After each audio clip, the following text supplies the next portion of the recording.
The following podcast is taken from a live broadcast on Inspire FM.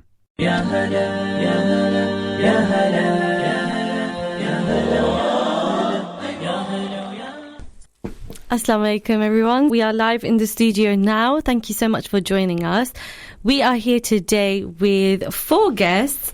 We have a whole team with us, so we're just going to go around the room and introduce everyone one by one. So first of all, we are here with Mariam Begum. Hello Mariam. Hello. And also Assalamu alaikum everyone, it's Humaira. Hi Humaira. Walaikum salam. Assalamu alaikum everyone, it's Amina Begum. Walaikum salam Amina. And lastly, Assalamu alaikum, this is Shabna Shahid. Walaikum salam. I love that you all gave your last names as well. I didn't, I feel a bit bad now. No, it's I okay. didn't as well. No, it's so formal, I said guys. Mariam. Yeah, that's absolutely Did fine. you? Oh, great. So the team we have here today are actually all family, which is so nice. And I know Humaira, obviously. We are friends and we go way back. And today we're talking about a business that she has started with her family members. That includes her mum and her aunties. So I'm really excited to get into that. Before we go into that and into the show, I'm just going to quickly tell you all what the show is about. So Sisters Speak is a platform for Muslim girls to voice their own opinions on current events and issues and form discussions on general topics such as religion, culture, politics, social media, Islamophobia, etc. Please note that all opinion and views are our own and we respect all other opposing or similar views and opinions. Also, if you are listening live, I'm just going to tell you how you can tune into the show. We are on Facebook Live. We are also on inspirefm.org, the website, and we are on radio, which is Inspire 105.1 FM. If you would like to get in touch, please feel free to text or WhatsApp us on 07779 481822. And we are also, you can give us a call, which is 01582 481822. And lastly, we are Sisters Speak. So we're on Instagram at Sisters Speak. But yeah, let's just get into it now. We're going to start with our first segment of the show, which is Thought of the Week. I'm not going to give my Thought of the Week yet because I want to hear everybody else's. So let's start with Humaira. So my thought of the week this week is that they are rewriting Roald Dahl's books to make them more sort of appropriate, is the word I'll use. And yeah, I'm not sure how I feel about that, being an avid reader and someone who grew up reading his books. Okay. I'm not sure how I feel about his words being rewritten. Wow, that's a really good thought of the week. So I also read Roald Dahl books when I was younger and I absolutely love them. I've seen this recently, so I think it's the publishing house that I've looked into changing it to make it more... what is the word you used? Appropriate. Appropriate. I think they're just trying to be accommodating to the new generation. I'm just thinking that, you know, if that's the case, then there's so much they'll have to rewrite. Things like Friends, who used a lot of probably jokes that that are considered inappropriate now, or things like Harry Potter, to make it more inclusive. So I don't necessarily know how I feel about how he would feel if he was alive right now, like if he had spent all this time writing these books and getting them published, and now his words are being taken away from him almost. So you don't see it as a positive thing? I see it as a positive in the sense where I can understand why some people might read his books and not feel like they're being included, or but at the same time it was written during a time where it wasn't an issue, or maybe not seen as big of an issue now. I think I agree with you, Humaira, because I think that books are a reflection of their time. Exactly. And also, like you said, it sets a weird kind of precedent, because if I was to write a book now, how do I know in 100 years they're not going to start changing my book? And that's supposed to be a reflection of the author's words, not someone else's words. Exactly. Yes, I agree with that. That's a really good thought of the week. Thank you. We need to get you on the show more often, Humaira. Okay, thank you for that. Amina, let's go to you next. What is your thought of the week? My thought of the week, well, it was my dad's death anniversary, actually. It was yesterday. So yeah, I think I might just leave that as my thought of the week. Just brings back a lot of memories. It was 11 years yesterday since my father left us. So yeah. Oh, okay. Well, thank you so much for sharing that with us. And yeah, you said it's 11 years. Yeah. It's been 11 years. Yeah. Is there anything that you guys do as a family, or anything on we every year we always go around to Mum's. My sister-in-law here, she always cooks for us, invites us round just so we can all be together, just remember everything, That's really nice. Yeah, all the memories that we've got about him. So it's nice. It's nice, but it's also very sad. Of course, yeah. Well, thank you so much again for sharing that with us. And on the mention of sister-in-law, Shabna, what is your thought of the week this week? My thought of the week is, to be honest, our Ummah, the people from Turkey and Syria who are going through so much devastation, losing our loved ones as well. I lost, I think it's going to be 2 weeks now, my uncle, my dad's sister's husband, but he was really close to us. And also, he was elderly. He passed at a time. His life was beautiful. His death was beautiful as well. But my thought of the week is about those people who lose their loved ones very quickly without time to say goodbye, how they respond, and how, people who leave, they go to Allah. Yeah. So it's the people who are left behind, how they're able to cope and deal with this. And yes, when somebody dies, at that moment we are there for them, but we don't really think about how they're going on in their lives and how they are able to cope with that. And I just think that my heart goes out to them, because it must be very difficult. It is difficult for my auntie and my cousins, even though they are aware that he's had a good life and a beautiful death as well. But what about the other ones who are just sudden death? I think it's more traumatizing for the people who are here, who are having to cope and struggle with their loss. So that's mainly what my thought of the week is. Yeah, thank you so much again for sharing that, and hopefully, obviously, may Allah grant your family ears that are dealing with that death in their family. But like you mentioned, with Turkey and Syria, with the earthquake, they are such sudden deaths, so you don't know when it's going to happen. And I think there was also like an aftershock or some kind of thing that happened recently again. So it's like even when they might have got over it or they're starting to rebuild, things are still happening. So it is really traumatizing for them. It must be. Well, I can only imagine. We know we're not there. So that's a really good thought of the week. Thank you for that again. And we did talk about that a few weeks ago on this radio show as well. And I think there is various, obviously there are various charities that you can donate to and try to help. There's loads of different things. And Mariam, who, not this Mariam in the show, but one of our team members on Sisters Speak did mention, obviously, do your due diligence. I can't say that word properly, but she said do your due diligence on check with your charities, what they might need, who's on the ground and so on. Just because if you feel that kind of, like you mentioned, you feel for them, it is nice to kind of try and do something for them. I know we all try to do something. So that's a good notice. When there's a devastation across the world in a big way, yes, we are there for them. I'm just thinking about there's been a lot of sudden deaths just in general as well. So it's just certain things we think about. We think about our life, but we just go on. But we really don't think about death, do we? And we don't think about the hereafter. And I think that's a big thing that I've been contemplating a lot. Yeah, I think that is kind of ties in with something I think Mariam's going to mention, but Ramadan is approaching us. So it's okay, I haven't stolen your thought of the week, but I knew you were going to say that. So Ramadan is approaching us, and I think it's good for all of us to reflect. I mean, that's what Ramadan is for, isn't it? And that's the month where we can kind of look at that. And I will go to you now, Mariam, so you can lean in with this. What is your thought of the week? I was just going to say that my thought of the week is getting ready for Ramadan. Sorry, I've got really bad sore throat, that's why I sound like that. So getting ready for Ramadan, family time, fun time, and lots of. Okay. Are you excited? Very. Yes. It's so crazy how every year it comes around so quickly, and goes so quickly as well.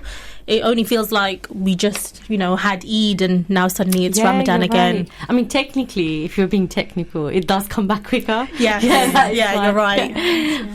But yeah, I am also looking forward to it. Thank you guys all so much for your thought of the weeks, and we can move on from this segment now. But yeah, it's really nice and great to hear your thoughts. I'm not going to have a thought of the week just because I don't need to have one. I just think you four gave such amazing ones. So That doesn't seem fair. I think we should put you on the spot. Yeah. no, don't do this. My thought of the week is I think it would be support your friends where you can. I would definitely say that. I mean, you don't know. It could be something huge, it could be something small, but it's nice to just be there for your friends. That's my thought of the week. I'll keep it short and sweet. Okay, let's move on. So, as I mentioned earlier, we have a team with us of 4 lovely ladies who have started a business, and we are going to go into that more in the second half of the show. We will talk about the business. It is a care service, and we will talk about that. But first of all, we're just going to have a nice first half of the show, getting to know everyone. So I'm not going to do, like I said, it's not an interview, no interview style questions. We're going to play it's like a situation game, we call it. We do it on the radio sometimes. It's just to kind of see, because you kind of get surprised at people's answers. So it's asking these completely random questions, but seeing how you respond to them. Okay, so let's start with this one. So, okay, this is a good one. This isn't even on the sheet. I've just thought of this because we mentioned friends. So imagine you have an appointment or a gathering, whatever it is, that you're going to see your friend, okay, and they said, meet me at 3 p.m.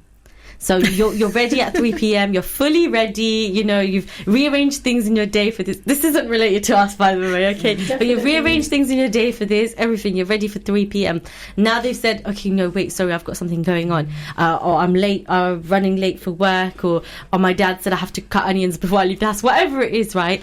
How long do you think is appropriate for them to keep you waiting? And I'm going to go to Mariam first.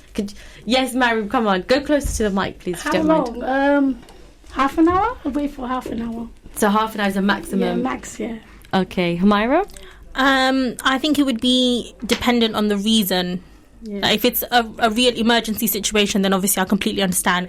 If it's something like, cutting the onions, then yes, I agree with it. Say this. They don't give you a reason, but they've just said, if they don't give me a reason, the event is cancelled.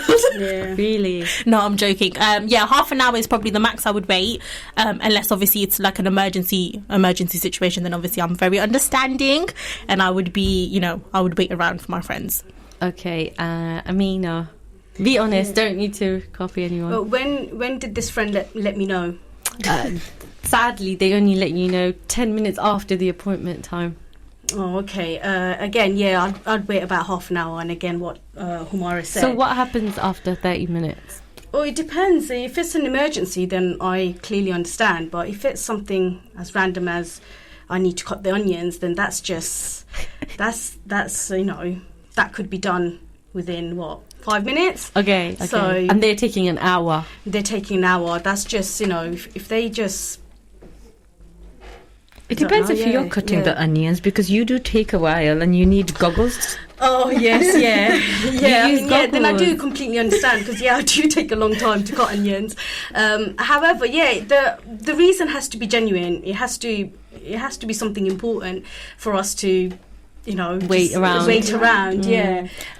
But, other than that, half an hour, and then after that, I've got little kids. I can't wait around. Okay, fair enough. Yeah, you either turn up or you don't. Oh, wow, I like that. Yeah. It's straight to the point. Shabna, do you agree with everyone else? Depending who the friend is. Yeah, I think that's really important. I think if this friend, continue. Yeah. If he or she, if this friend is always late and is known to, cancel and bail, then I wouldn't wait around. But if genuinely, for example, if I knew that they are genuinely running late with kids, it is manic, so I can't understand. Half an hour, if I'm good, then up to an hour. And if I would probably contact them and say, if you can't make it, we'll do another day. Yes. I think that's a good point, and I think more people need to be open to that. Like, okay, if you genuinely can't do it, let's rearrange. But keeping someone waiting, and if they're ready, you know, they've left the house, everything, I think that's one of the worst things. I hate it. Obviously, me and Humaira, we are looking at each other because we're friends, so we have these situations often. Quite a lot. Yeah, but I think we have an understanding. Like, we know when it's a genuine excuse. Yes, definitely. We know when you just can't be asked, and it's like, just forget it, we'll cancel the whole thing. And we're really good with communication. I think That's the we definitely let each other know, like, I'm running 5 minutes late, I've left, Yeah. I'm putting my shoes on now. We do that a lot. Yeah. So I think that's a very important part. Yeah. So if you've not even let that person know and it's past the time, that's when it starts to get annoying. Yeah. Okay, great. Let's move on to another question. I did tell you, Mariam's laughing. I did tell you they're completely random. They're just, you know. Okay, this is an easy one. So would you rather have... Okay, I'm going to get to Amina. Okay. Would you rather have donuts for the rest of your life or doner kebab for the rest of your life? Oh my God, the people out there, whoever knows me will know the answer to that. No, I wouldn't have either, to be honest. Cause No, you have to choose. You have to choose. Oh, okay, then it'll probably be doner kebab, because, yeah. she did not have to think about that decision. She knew exactly what she was going to choose. You know, and people out there that know me, they're probably screaming down, you know, listening on the radio, you know, answering that question for me. But yeah, doner kebab it is. Okay, and Humaira?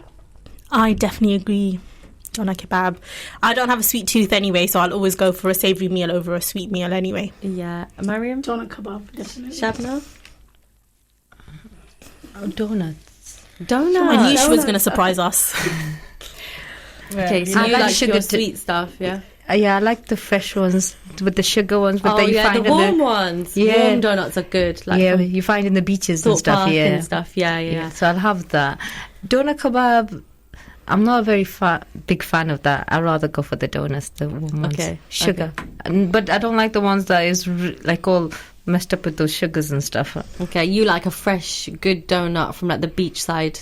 Yes, I get it. Did I just repeat myself and say sugar? You mean those syrups? I don't like those syrups. Oh, okay. Yeah, I got it. I understand. Like the glazed donut or... Yeah. Like a crispy cream. Oh no, I like a Krispy Kreme, the original one, but I don't like the other stuff, right? With the toppings, I'm plain and simple. Nice. Well, yeah, that was surprising, actually. I don't have a sweet tooth either. I've never been that kind of person. I don't understand the concept of going out just for dessert, even. That surprises me. So I think I'd probably pick doner kebab too. Okay, then we have... Oh, gosh, I'm not even going to ask this one. Go easy on us. Sonia. Okay, this is a nice one.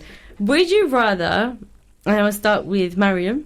Would you rather speak to animals, so have the ability to be able to speak to animals, or have the ability to speak 10 foreign languages? Animals, no, I'm really scared of animals, even cats. But imagine if you can speak to them, Speak to then them. you don't have to be scared of them. No, but still. No. I'll learn languages. 10 languages. Yep. Okay. I'll try. Yeah, no, this isn't like a magic thing. Like you, that's, Oh, okay. yeah, you No, get languages. I'll Okay, go with 10 languages. Yeah. It's a no for me. Oh, Animals. okay. Amina? Yeah, I definitely go with languages. Why? Really, guys? Yeah, why I would want to speak with animals. I don't like animals. Yeah, well, am I allowed to say that? I do No, like that's animals, fine. but yeah, I'm scared of them. I'm scared of many of them. But yeah. No, but like, what if there's a pigeon in your garden? You can be like, move, and it'll understand you. Nah, still, but you know, having the ability to speak so many different languages. What are you that's going to also do with amazing. 10 languages? That Yeah, you but know? it's It would make you so universal. Yeah, and just yeah. And we're bilingual. I would love to be like speak another language. Like be 10 languages. What would 10 language? It's still bilingual, but Is it really? Bilingual is like 2 or more. Okay. So, yeah. Yeah, imagine being able to speak like Chinese or Mandarin. It's Mandarin, yeah. I would love to learn. Oh, my answer is also I would like to do 10 languages. I would love to be able to speak Arabic. Okay. So when you're reading the Quran, like to be able to understand what I'm reading. Yes, that's definitely a beautiful language. I think it's such a beautiful language. So yeah, definitely the languages. Shabna, are you going to surprise us again? I'd rather speak to animals. Yes, I Gosh, love we it. It's like a really plot thought we twist. knew this is Streamlord. Clearly we don't. No, but we can learn how to speak different languages. Yeah. If we try, we can. Because we can we've got so much opportunities to learn, and if we really want to learn a different language, we can learn 10 languages. But with animals, that's different. Exactly. I think she says that because Shabna has the brain power to be able to do that, but I don't think I would, which is why I would like No, to it's speak about 10 languages. consistency. It's not about having the brain power, I think. Because personally, I do struggle to do certain things, but I've realized that even if it's a little bit and you're consistent on something, then you are able to accomplish something. That is true. And I'm just talking about myself. I have been trying to learn the Quranic language, and in the beginning I didn't understand anything. So for the past 2 and 3 years, while I've been doing it, I do know a few things, but it's not because I'm good at it or I've got the brain power. It's because I've been doing it on a regular. Okay, that's what I think. That's it's little really by good. little. That's really good So, to but know. talking with animals, ooh. Exactly. I think I would also pick talking with animals just to have the ability to do something that no one else can. I think that's really exciting for me. Okay, I think we have time for probably another question. Humaira, you can start with this to answer this one. Would you rather climb the highest have the ability to climb the highest mountain, or swim the deepest seas and oceans? That's a really difficult one. Probably climb the highest mountain, only because imagine the view from the top. I think that would be amazing. Okay. And the pictures that we could take up there, definitely. Shabna? What was the question again? Okay, so would you rather have the ability to climb the highest of mountains or swim the deepest of seas?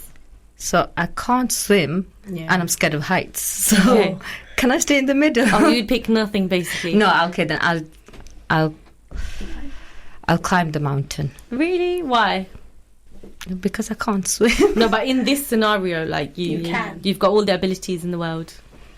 Then I'll swim Okay, why?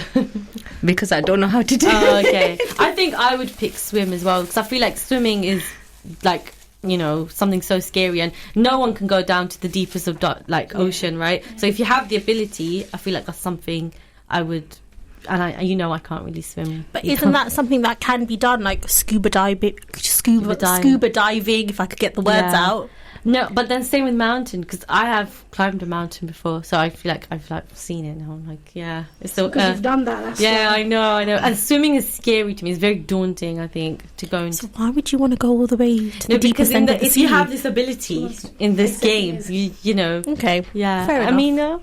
I think I'd like to swim as well, because I love it. I love swimming. Good. My kids love it, and every time we go on holiday, we're forever in the pool. So yeah, Swimming one. being able to Yes. go as deep. I love that. Yeah. I'd Mariam? probably do both. No, you can't Why? choose both in this game, sorry. Maybe swim as well. For Yeah. you guys. Oh, yeah, with the rest of the team. We'll see you down there. Yeah, that's it. Oh, lovely. Okay, and we've still got some time, so I'm going to do another one. Actually, this is one we did last week, so I'm going to ask you guys. It's not on the sheet again. This one is, okay, so for example, it's a scenario, and you're in a shop, and there's a child, so under the age of 10, and they've stolen something, and now you've seen them do it. So what do you do in that situation? Are you the type, do you feel like, I'm just going to leave it, like mind my business, carry on, leave the shop? Or are you like, no, I'm going to tell the shopkeeper that that kid has stolen something? Who wants to go first? Oh, that's really sad to Even imagine. tell on that little child. I don't know. I'll probably just let him go. Him, her, whoever it is. Yeah. But obviously, every child needs to know what's right and what's wrong, and they shouldn't have to go and steal. Yeah, of course, anything, yeah. shoplift. But I probably will let the child go. Just leave it, carry on about your day. I'll just pretend like I didn't see it and just let it go over my head. Okay. And I'll probably pay for him. I'll take him in the corner. and okay, say, that's a that's good not one. an option. That's Oh, not that's an not option. option. Yeah. Oh, They've gosh. looked at you, Uh-huh. and you either So yeah, I'll probably let the child go. You'll ignore Yeah. them. Why? I don't know. What if You they're can not tell who cute? the mums- You're acting like they're cute. If they're not a cute child, like, that's not a factor. You can tell who the moms are in the room. Yeah, that's quite nice actually. So Humaira, since you're not a mother, I don't think I would tell on the child, but I do think I would maybe like hint to the mum that I think he might. there pick is no some- mum. in There's- this. he's by Why is himself. the child by himself? I don't know. It's a scenario. God, I think everyone's gonna hate me. I think I would tell the person. Don't worry. No. I think I would let the child go. So I would just tell Shabna, would you like to say your? I'd let the child go, but then I'll go to the man and pay for it. Oh, just give a little extra so it Yeah. feels like you. Yeah, so he's reimbursed. bought it. So I'll say to the Oh. man, oh, by the way, I bought that for him. For him. You guys are so So- sweet. I think though Try it's to quite do a bad impression to Yeah. give children to think that someone's Yeah. seen me and I can still get away with So it. that's the Yeah. point that was raised last week. Because at first I was like, I don't want to get involved Yeah. in anything. I'm just here to buy my thing and go, right?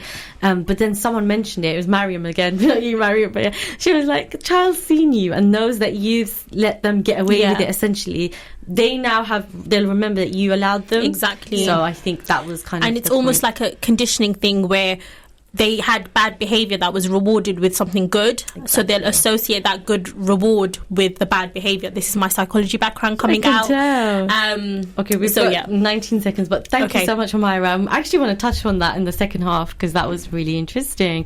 But anyway, thank you guys so much for the first half of the show. We will be continuing in the second half where we will go into a bit more about your business that you four have started, and inshallah we'll find out more. So please join us. Assalamu alaikum wa rahmatullahi wa barakatuh. Assalamu alaikum, this is Atif Nawaz and you're listening to an Inspire FM podcast.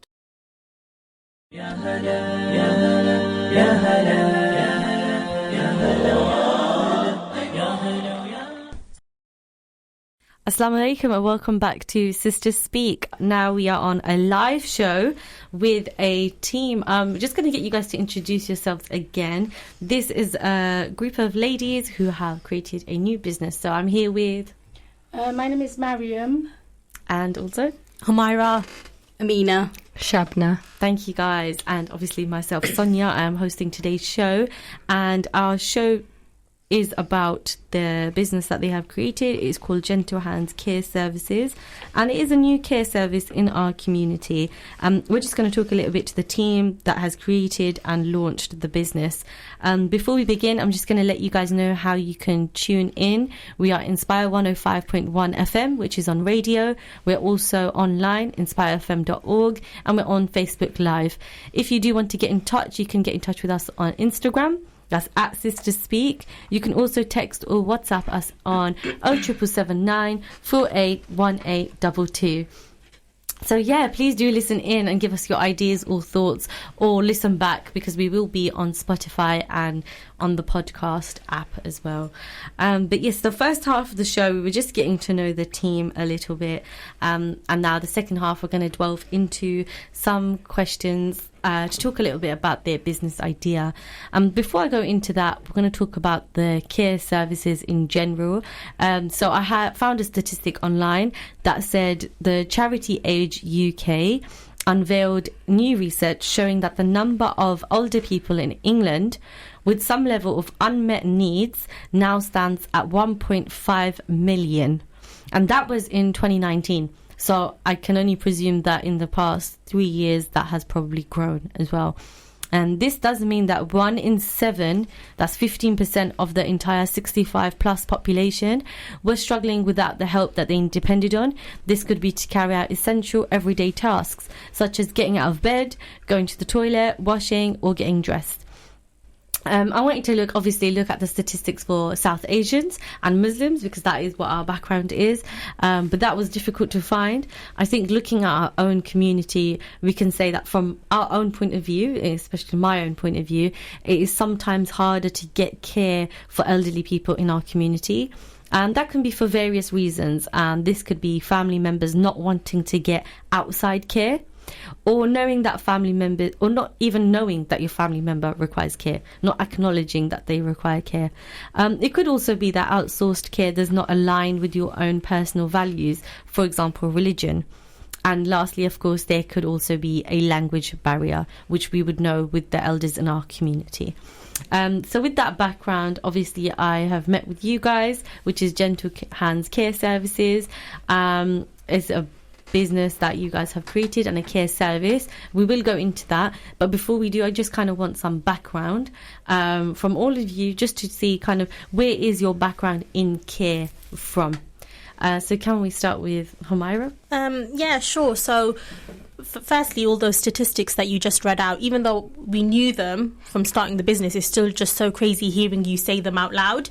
But as a team, as a group of 4 people, we have worked for the NHS or in healthcare for several years. I think combined we have a total of almost 50 years of experience. That's obviously combined. Yes. That's a lot. So even as myself, I currently work for the NHS as a health coach.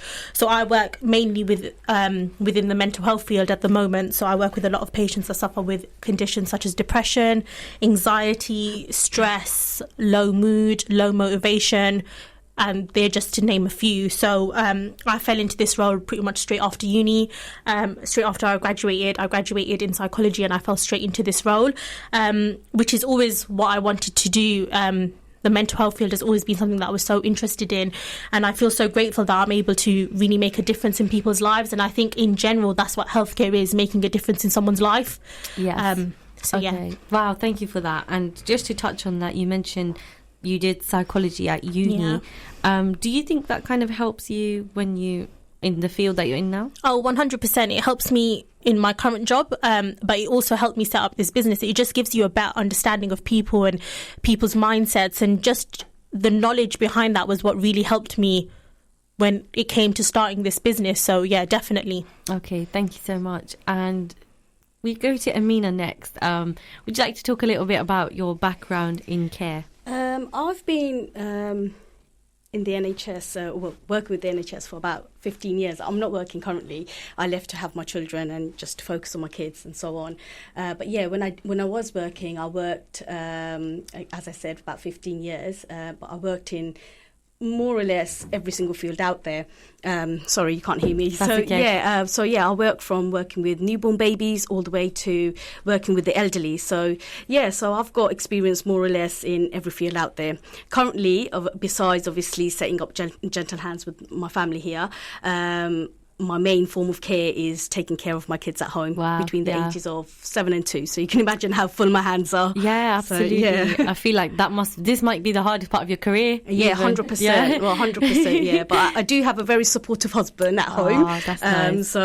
So I think if it does go far, it'll be because he's there supporting me. So that is so nice to hear. So it's good to know that you guys do have support around you, because I can imagine starting a business is not easy. That's literally an understatement. It must have been so many hoops that you had to jump through. But we will go through that. Yeah, definitely, yeah. So I just want to touch on, you said you were obviously in the care industry for like 15 years now. So you must have started at a really young age. Yes, I did. I actually started working at the age of 16. Wow. Now, that wasn't a full-time job. Whilst I was in college, I used to work part-time at a doctor's surgery. And I want to give all my credit out to the doctor's surgery that I worked for, because I built probably all my confidence by working for them. Wow. I gained experience liaising with other hospitals and other professionals. I picked everything up from them, and that's when I knew that actually I do have a lot that I can offer. So when I left college, I realised that actually I want to move on, try different things out, and just settle on something. And then I ended my career working at the L&D. I worked in maternity, which I absolutely loved. I absolutely loved that my job, and I'd go back there any day. But obviously, my children come first, and my main focus right now is my children, besides Gentle Hands. Wow, okay, that is an amazing background, and I think we will talk about this, but obviously that will come in handy when it comes to your own business, because you've got such a wealth of experience and knowledge, and you still have, because looking after kids obviously is probably the hardest of them all. Full-time job, exactly. Thank you. And Shabna, I just want to touch upon as well the background in care. First of all, I was working as a teaching assistant in an all-independent girls' school. Actually, previous to that, I had worked in many places in schools on a voluntary basis. But I wanted to change from that, since I was working with children from the age of 16 to 21, but my cousin, actually, I'll have to give credit to her, Sultana. She's the one who encouraged me to change to the NHS, and she did support me to do my application and everything. And from there, I start off humbly as a receptionist. Then from there, I became a field safe manager, and I qualified as a diabetic retinopathy. Oh, wow. So I worked in the ITU alongside the matron, which was quite intense, but gained a lot of experience doing that. Wow, I do feel like, again, you have such a wealth of experience, and it's like different fields as well, I would say. Quite a few different fields. Yes. Wow. But summing it up, it's all care, whether it's children or adults. Yeah. There was always something. There was always something. You're caring for children in one way, but you're caring for adults in another. Yeah, but it's still care. It's still care. Yeah. And Mariam, last but not least. Okay, well, I'm working at the surgery at the moment as a GP surgery, and has been working for the last 20 years. I love my job and I love serving the community. Oh, that's such a nice answer. And honestly, Mariam, this is so weird, but I have a work colleague, and she was like to me, she just recognised you straight away. It's crazy. She was like, I know that woman. She's from she loves you. Yeah, and it's crazy because I was like, how? What? Then I was just, that's it. You're a regular face in the community that people know and trust. Everyone knows her, and they always mistaken me for her, and they'll stop me and they'll be like, "Are you Mariam? Oh, by the way, I wanted an appointment," and I'll be like, I'm not her. She's 20 years older than me. Okay. You know, how did you get that mistake? And now it happens with me as her daughter. I get that a lot as well. I either get, are you Mariam's daughter, or the popular one. Yeah. Mariam's the famous one. Yep. Yeah, from the bunch. Yeah, she seems very quiet now, but she's not. She's very loud. And she's blaming her sore throat, but that's not the real case yet. Oh, we might have to have another show with Mariam, but when she's feeling 100% herself. Better, definitely. Yes, we'll get the real Mariam out. But thank you guys so much. I think you definitely touched upon the family setting, professional settings, work, home, maybe voluntary positions, and it's very clear that you guys all came from kind of a background in care. It's something you were passionate about. Yeah, definitely. And so that kind of, it already makes sense how this has probably come together. Yes. So I'm going to kind of skip the next question just because it's already 6:40, guys. Like, I'm telling you, time's flying. I just want to know, what is the business? So is that, Humaira, would you like to go ahead? Yeah, of course. So like you said, we're all family. It's a family-run business. And the way it really got set up was because of the fact that we all had such a background in the NHS and within healthcare that we wanted to give back to the community. Like you mentioned earlier, there's barely any statistics within the South Asian community, and that's because there's not a lot of care provided to them.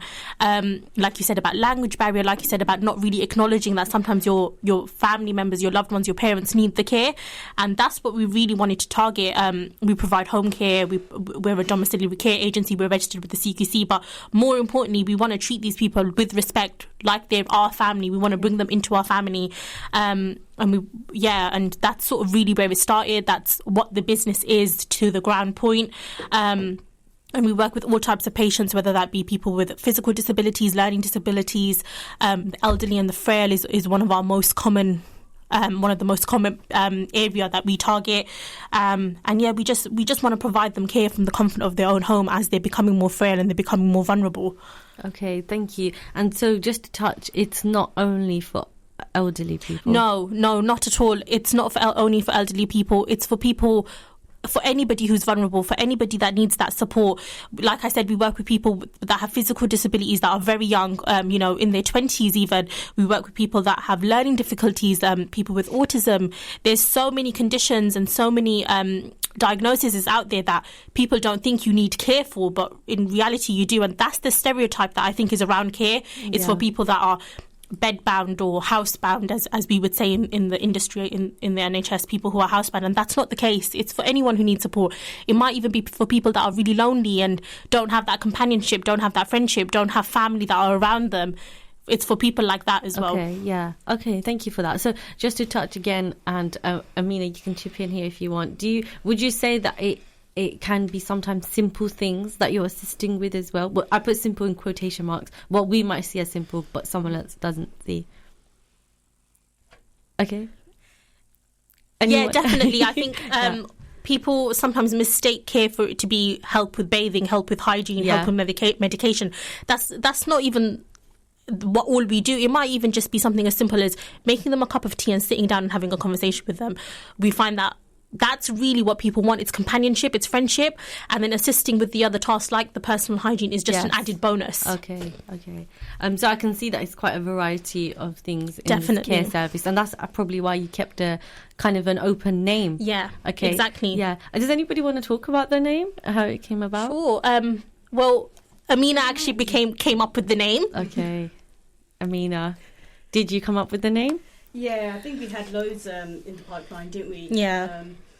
And then we finally finalised on Gentle Hands, and I think it came to a point where we were like, right, that's it. I basically drew the line, and I was like, that's it. It's going to be Gentle Hands, and that's what we're going to name our company. Yeah. To be fair, it's a perfect fit. You know, what more could you want from a company besides that is providing care besides Gentle Hands? You want it to be gentle, exactly. Thank you. So this is for everyone, really, because you are all family, of course. So what is it like working with family? Shabna, let's go to you first. What are you telling me for? What a question. I think we are aware of each other's strengths as well as weakness, and we are able to accommodate each other. And it enables us to work as a team to deliver the best. Because when we know, it's just one of those things that we don't have to sometimes verbally say, oh, we can't do certain things. Yeah. And when I can't do certain things, someone else will step up and do it. Or it's the other way around. When somebody can't do something, they're able to freely say that I can't do this. Okay. When you go to another job, despite anything, you have to fulfill that duty and job regardless. Sorry about that. That's okay, yeah. But here, at least we're comfortable with each other to be able to confide in each other and say, oh, okay, I can't do this, you do it. Or we can even step up and say, we know this person is not comfortable with doing certain things, then I'll do it without even having to have say that conversation. So would you say it's a benefit because you already know what your strengths and weaknesses are? Yeah. Amina? Yeah. Well, so me and Shabna, obviously we're full-time mums, we've got little kids, but all of them, they're full-time school now, so we cover all the morning hours, all the afternoon hours, and then once these lot come back in the evening, we're busy with our kids, they're back from school, and then these lot step in, they take over, so we've got a really good routine here. So it just fits in well. Working with family, I definitely thumbs up all the way. Oh, that's so good to hear. I mean, it just strengthened our bond, hasn't it? Yeah, our relationship, because but we didn't have one. Yeah, not that we didn't have one. No, we were all very, very close. But with our busy lifestyles, like we've all got our responsibilities. We're busy with our kids. They're busy with work. We hardly used to see each other. But since Gentle Hands was born, we see each other more every week. We have a meeting. What can we do next? What else can we do? And so on. And obviously, we go into work more or less 2 to 3 times a week to obviously start getting things together and so on. So we get to see each other more. Yeah. And it's definitely a thumbs up. That's really good. Yeah. The only thing we probably argue about is food and who's going to be ordering food for the week. Yeah, we always have cold food. Sorry. Yeah, so it's lunch is probably the only thing we argue about. Oh, okay. It's the first thing we go and discuss, but then we never get to eat it on time. By the time we eat it, we're so busy working, it's cold, and then we can't even enjoy it. Yeah, it's good to know that work takes the priority. Yes. Yeah. We're hard workers. We give up food. Yeah. So do you think that there's ever an element of your family, so you want to spend family time, and how is that going to be, now you've got business as well, so that's business time. Like, do you think they all are just all in one, or do you sometimes want to keep it separate as well? Separate, definitely. Marion, would you like to go close and tell us? We've really established that boundary, so we're able to keep family as family and work as work. When we're at work, when we're in that Gentle Hands mindset, we're no longer in that mindset of, oh, this is my mum, this is my auntie. Yeah. It's, you know, this is my colleague, this is the person I'm working with. It's no longer that family environment. We have that respect of family. Like I would never, you know, raise my voice or shout at them, but it's still a case of there's a job to get done. We need to get that job done. I mean, you shouldn't really raise your voice or shout at any Exactly. colleagues. I mean, some bosses... I want to make that clear, guys. Some bosses, on the other hand... Yeah, no, let's I'm make joking. that very clear, because obviously we all have worked, we've worked in places, and we're all adults, right? So Yes, shouldn't- exactly. shouldn't There's ever no have need for it, yeah. Yeah, and Amina or Shabna, we're going to say something again along that line, like family time, business time, trying to keep the two separate or amalgamate them together. No, I think I was going to say that we have been able to see each other work professionally as well as personally. So Yeah. there was another side. When you don't work with someone professionally, you don't see them at that side. Yeah. You don't know. With family, we just think them as family. We don't see what they actually are capable of Yeah. doing. So when you work professionally, you know the abilities, the external abilities to do certain things. So sorry, instead of being at home cooking and cleaning, you're able to actually make a business as well. So that's something That's really different. good. Just like them seeing a different side of you, Yeah. almost. Yeah. Yeah. I actually work with my sister at the moment, and I remember genuinely the first week that she came in, because I worked there first, and she came into the office. I was like, I didn't know you're capable of all of this. You know, she does simple things like emails. I'm like, oh, you know about that? And it's just like, yeah, duh. And I'm like, sorry, we never see that side of each other, because when will you ever have to interact in that way? So obviously something different for you guys to see this business side of each other now instead. So you all said very positive things about working with family. Yeah. With family, I think we always underestimate them. We think other people can do certain things better than your own family does. But then with us, we're able to see that we are capable of doing certain things that outside people probably can't do as well as you can. But as I said, with family, I think we take it for granted, Yes. family. I think you're right. We definitely do have a bit of underestimating there, because you don't see your family in that way. Yeah. You're just used to seeing them in one setting, doing one thing, whether that is, like you mentioned earlier, cooking or just household things. When you go out for a meal or something, you don't actually have that sit down, talk about business side of things. So it must be nice to have that now with each other. No, yes, definitely. I think there's a bit of a stigma around working with your family. Like, people say you shouldn't mix business with pleasure or business with family, but that was definitely not the case with us. I think if anything, it's the complete opposite. So yeah. Okay, thank you. I'm going to just ask a question now that is kind of more about the actual business. Obviously, we mentioned that elderly people in our community, and I'm saying this from completely my own opinion, because my grandmother is someone that actually has care, external care, you could call it, and it is something that I guess was a topic, a conversation in the household. It wasn't just a simple, let's just get care. It was a whole conversation around it, because I think there is always a stigma as well. Like, why would you get outside care for your own family member? Why would you ever do that? People say that's what you're there for. Cousins, aunties, kids, nephews, nieces, whatever it is, grandchildren, daughters, sons, that's what they are there for. But obviously sometimes there are situations where you may need external care. So what would you guys say to people that believe in our community the elderly people don't need external or outsourced care?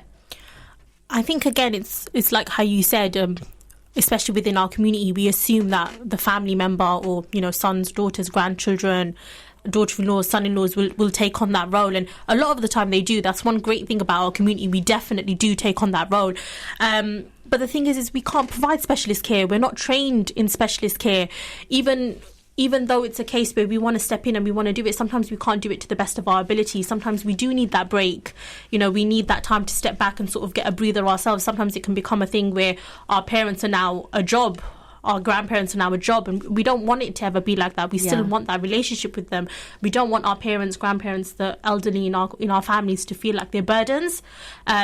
And that's sort of where our sort of real mindset came from. That's where this business grew from. It was from the fact that we wanted to go into these people's homes and make them feel like they're still family. Okay. We wanted to get rid of that stigma, like you said. That's a really nice answer. Thank you, Myra. And does anyone else want to touch on that? Okay. Amina, I can Well, see you. Yeah. No, there's no shame. I just want to say to the people out there, there's no shame in going and asking for help. If the support is out there, if there is companies out there that are willing, that will provide this care, there's no shame in going and asking for it. At the end of the day, it gives you more of a chance to sit with your loved ones, have a nice cup of tea with them, and have a conversation. Something as simple as that.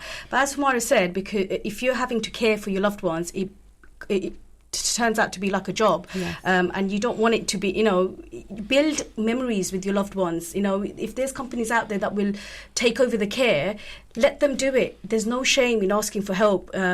Your parents, your loved ones are entitled to it. Yeah. You're entitled to it, you know. So just go. Don't feel embarrassed about it. Don't feel guilty about it. Yes, it's your job. You're going to be there all the time anyway, 24/7.